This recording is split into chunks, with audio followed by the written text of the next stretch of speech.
तो हेलो दोस्तों, मेरा नाम हुआ प्रकाश और एमएस एक्सेल के इस अध्याय में आज हम कवर करने वाले हैं थ्योरी के बारे में। चूँकि आपको हम बतला देना चाहते हैं कि हमने फाइल मेनू के पूरे ऑप्शन के बारे में आपको लैब में समझा चुके हैं एंड होम मेनू के बारे में कवर कर चुके हैं, इंसर्ट मेनू, सारे मेनू के बारे में कवर कर चुके हैं।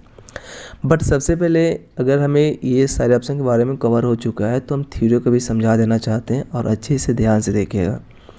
बट अगर जो भी मेरे चैनल पे नहीं है ना, प्लीज़ आप मेरे चैनल को एक बार लाइक से सब्सक्राइब जरूर कर दीजिएगा। सबसे पहले हम ये कवर किए हैं कि हमने जितने भी थ्योरी के बारे में वीडियो अपलोड कर रहे हैं, थ्योरी लेसन 1 टाइप किए हैं, लेसन 2, लेसन 3, जितने भी लेसन हैं वो सारे लेसन को आप लोग अच्छे से ध्यान से देखेंगे तो आपका थ्योरी पूरे के पूरे क्लियर हो जाएगा। सबसे पहले हम जो क्लियर कर रहे हैं वो हम सारे पहले लैब के बारे में क्लियर करें, सारे लैब के बारे में बतलाएं। उसके बाद इस पे जितने भी कैलकुलेशन बनते हैं सारे कैलकुलेशन के बारे में समझाएं। तो एक तरफ आपका ये सारे के सारे सेटिंग के लैब के बारे में क्लियर हो रहा है, साथ में आपका कैलकुलेशन क्लियर हो रहा है। उसके बाद इस पे आने वाला जितना भी थ्योरी है सारे थ्योरी के बारे में अच्छे से पढ़ा कर क्लियर कर रहे हैं। एंड थ्योरी जैसे क्लियर होता है तो इस पर जितने भी शॉर्टकट की होता है सारे शॉर्टकट की के बारे में कवर करेंगे। एंड इसके अनुसार इस पे एमएस एक्सेल में जितने भी क्वेश्चन एंड आंसर बनते हैं सारे क्वेश्चन एंड आंसर के बारे में कवर करने वाले हैं। हम जितने भी एप्लीकेशन के बारे में आपको बताएंगे वो सारे एप्लीकेशन में पहले समझिएगा क्या क्या पहले क्लियर करेंगे। अगर हम एक्सेल ही आपको बतला रहे हैं तो एक्सेल के पहले पूरे सेटिंग के बारे में बताएंगे कि फाइल मेनू के अंदर में कितना सेटिंग है, किस किस टूल का क्या क्या वर्क है। तो पहले हम सारे ये लैब क्लियर करेंगे। लैब जैसे क्लियर होता है तो उस पर होने वाला काम जितना भी वर्क है पहले उस वर्क को क्लियर करेंगे। 2 स्टेप क्लियर होने के बाद 3rd स्टेप में हम थ्योरी क्लियर करेंगे। थ्योरी सारे टूल के बारे में जो डिफिनेशन लिखा रहेगा वो डिफिनेशन को बतला कर क्लियर करेंगे। उसके बाद नेक्स्ट जो अपलोड करेंगे और वो आपके शॉर्टकट की, चूँकि शॉर्टकट की बहुत ज़्यादा होता है तो शॉर्टकट की के बारे में कवर करेंगे। और नेक्स्ट जो वीडियो अपलोड करेंगे वह ये उस पर जिस एप्लीकेशन के बारे में आपको बता रहे हैं उस पर जितने भी क्वेश्चन आंसर आता है वो सारे क्वेश्चन आंसर के बारे में। तो इतने सारे कवर हो जाता है तो आपको बहुत ही अच्छे से एक्सपर्ट नॉलेज हो जाएगा। बट सबसे पहले आज जो डिस्कस होने वाले हैं आप यहाँ पे देख सकते हैं होम टैब के बारे में। और होम टैब्स के बारे में समझना बहुत ही अच्छा रहता है। अगर आप होम टैब के बारे में समझ लेते हो किसी तरह की प्रॉब्लम नहीं आएगा।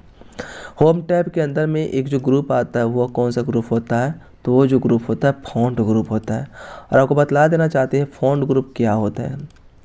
क्लियर? जैसे यहाँ फॉन्ट ग्रुप लिखल है तो फॉन्ट ग्रुप समझने के पहले अगर हम एमएस एक्सेल को ओपन करते हैं तो यहाँ पे देख सकते हैं होम टैब है और इसके अंदर में ये फॉन्ट ग्रुप है, ये अलाइनमेंट ग्रुप है, ये नंबर ग्रुप है, ये स्टाइल ग्रुप है, सेल ग्रुप है, एडिटिंग ग्रुप है। अब यहाँ पे जब क्लिक करते हैं तो ये फाइल मेनू है, होम मेनू, इंसर्ट मेनू, पेज लेआउट, सारे मेनू या टैब के नाम से जानते हैं। तो जब हम होम टैब पे क्लिक करते हैं इस पे क्या लिखा है समझिए। This dialog box is used for all types of font setting like font style, font size, superscript, subscript and ST through. यानी अगर आप फॉन्ट स्टाइल के अंदर में जाते हैं तो अगर कोई फॉन्ट का स्टाइल आप चेंज करना चाहते हैं, साथ में साइज चेंज करना चाहते हैं, सुपर स्क्रिप्ट करना चाहते हैं, सब स्क्रिप्ट करना चाहते हैं तो ये सारे आप काम कर सकते हैं।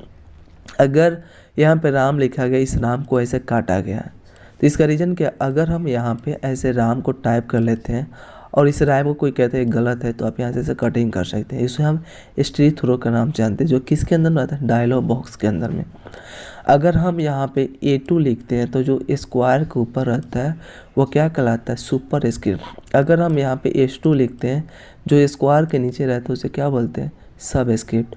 वही ऑप्शन है कि अगर मान लीजिए कि सारे एरिया को सिलेक्ट करके हम यहाँ से डिलीट कर रहे हैं, डिलीट कर लेने के बाद अगर हम यहाँ पे लिखते हैं राम को टाइप करते हैं, सो जैसे हम यहाँ पे राम को टाइप करते हैं एंड इस सेल पर क्लिक करते हैं और फॉन्ट ग्रुप के अंदर में यहाँ पे कोने में एरो का सिंबल दिख रहा है, इस पर जैसे हम क्लिक करते हैं तो क्या ओपन होता है, एक बॉक्स ओपन होता है जिसे हम फॉन्ट ग्रुप के डायलॉग बॉक्स के नाम से जानते हैं।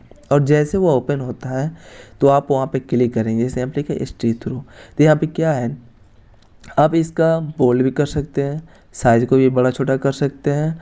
यहाँ से बॉर्डर देना चाहते हैं तो आप बॉर्डर भी दे सकते हैं आसानी से, जिस तरीके से बॉर्डर देना हो, या और साइड में बॉर्डर दे सकते हैं। एंड इस सेल का कलर करना चाहते हैं सेल का कलर हो जाएगा। अब फ़ॉन्ट पे जब क्लिक करें इस चित्र अगर काटना चाहते हैं ऐसे कटिंग भी कर सकते हैं। देखिए पूरा क्लियर हो गया। फिर से समझिए, अगर हम यहाँ पे राम को टाइप करते हैं, सपोर्ट हम यहाँ पे क्या टाइप किए हैं, राम। अब जैसे यहाँ पे क्लिक करते हैं तो इस बॉक्स के अंदर फ़ॉन्ट ग्रुप के डायलॉग बॉक्स के अंदर में जाते हैं। तो अगर हम इस वर्ड को काटना चाहते हैं स्ट्रीट थ्रू पर क्लिक करेंगे तो इसी पर कटेगा। अगर हम कोई सेटिंग देना चाहते हैं, जैसे बोल्ड किए, बोल्ड हुआ, साइज बढ़ा दिए, बॉर्डर देना, बॉर्डर दिए, बॉर्डर का कलर करना हो, बॉर्डर का भी कलर कर सकते हैं, बॉर्डर कलर हुआ। फील पर क्लिक करेंगे, सेल का कलर होगा, ओके करेंगे। देखिए आ गया, बॉर्डर का कलर भी रेड हुआ, सेल का भी कलर हुआ। फ़ॉन्ट का कलर करना चाहते हैं, फ़ॉन्ट का भी कलर आसानी से कर सकते हैं। बट वहीं अगर हम यहाँ पे H2O टाइप करते हैं और 2 को हमको स्क्वायर के नीचे करना हो तो इसी बॉक्स पे क्लिक करेंगे तो सब स्क्रिप्ट यानी स्क्वायर के डाउन में करेगा, सुपर स्क्वायर के ऊपर करेगा। तो यहाँ पे सुपर सब स्क्रिप्ट करते हैं। सबसे पहले हम सिलेक्ट कर लेते हैं, इस कोने पर क्लिक करेंगे एंड सब स्क्रिप्ट पर एंड ओके करते हैं। क्या हुआ, स्क्वायर के डाउन में किया।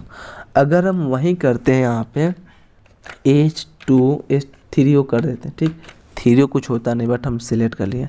अब इसे जैसे सुपर स्क्रिप्ट करते हैं इसी कोने पे, और सुपर स्क्रिप्ट क्या करेगा, स्क्वायर को ऊपर करने का काम करता है।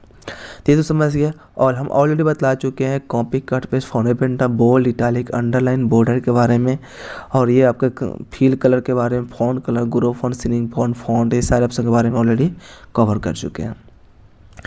अब नेक्स्ट जो टॉपिक होता है वह आता है अलाइनमेंट ग्रुप।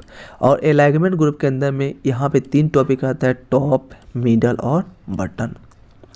अब ये क्या होता है, टॉप, मिडल, बटन होता है, it use to align the content top, middle और बटन। अगर किसी तरह के अगर आप कंटेंट को टाइप करते हैं तो टॉप में करना हो, मिडल में करना हो, बटन में, तो वो आप कर सकते हो। जैसे आप यहाँ पे देखिए, अगर हमने यहाँ पे राम लिखे हैं तो अगर ये सेल का कलर यहाँ पे कुछ ज़्यादा स्पेस नहीं है तो ऊपर नीचे सेंटर में कैसे आएगा। तो वहीं अगर हम थोड़ा सा स्पेस देते हैं और हम इस बीच में हम सपोर्ट हम इतने सेल को सिलेक्ट करके और हम यहाँ पे राम को टाइप करते हैं, राम टाइप किए। अब यहाँ पे देखिए हम जितने भी यहाँ से बॉर्डर भी दे सकते हैं और साइड में बॉर्डर को टाइप कर लेते हैं। हम जितने भी डेटा लेके हैं सारे का सारे क्या है, डाउन में है।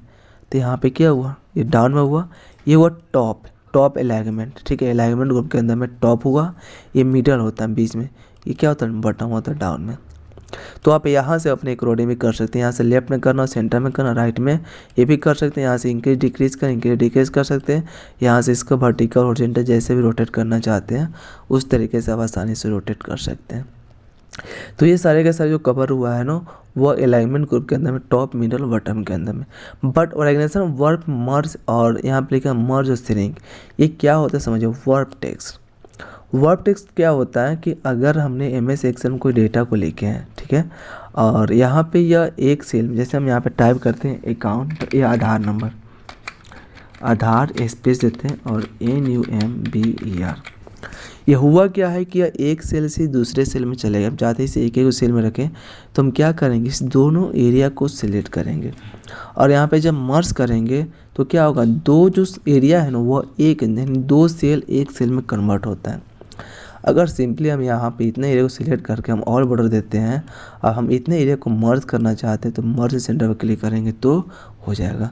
अगर हम यहीं पे क्लिक करके ऑल बॉर्डर करते हैं, इसी कोना पे क्लिक करेंगे तो क्या लिखा, हम इतने एरिया को सिलेक्ट किए, इसी कोना पे मर्ज इन सेंटर, तो क्या होगा, मर्ज करने का वर्क किया, साथ में कोई भी डेटा लिखे सेंटर में टाइप होगा। बट यहाँ से अंडो कर लेते हैं थोड़ा सा बैक और वहीं हम इस एरिया को सिलेक्ट करके यहाँ पे क्लिक करते हैं, अनमर्ज करना चाहते हैं अनमर्ज भी कर सकते हैं। जैसे हम यहाँ पे इसे मर्ज किए, फिर हम यहाँ पे क्लिक कर अनमर्ज करते हैं, फिर चले आया। तो मर्ज अनमर्ज ये सारे ऑप्शन को क्लियर कर लीजिएगा। ये तो क्लियर हुआ। बट वर्ब टेक्स्ट का काम होता है कि अगर हम कोई डेटा लेके इसको एक एक सेल में रखना है तो यहाँ पर क्लिक कर वर्ब करेंगे, एक एक सेल में कन्वर्ट हो जाएगा। तो पता वर्ब टेक्स्ट के बारे में। तो आप लोग इस मेरे वीडियो को अच्छे से ध्यान से समझिएगा, देखिएगा और प्लीज़ आप मेरे चैनल को सब्सक्राइब जरूर कीजिएगा। मिलते हैं नेक्स्ट वीडियो में नेक्स्ट टॉपिक के साथ।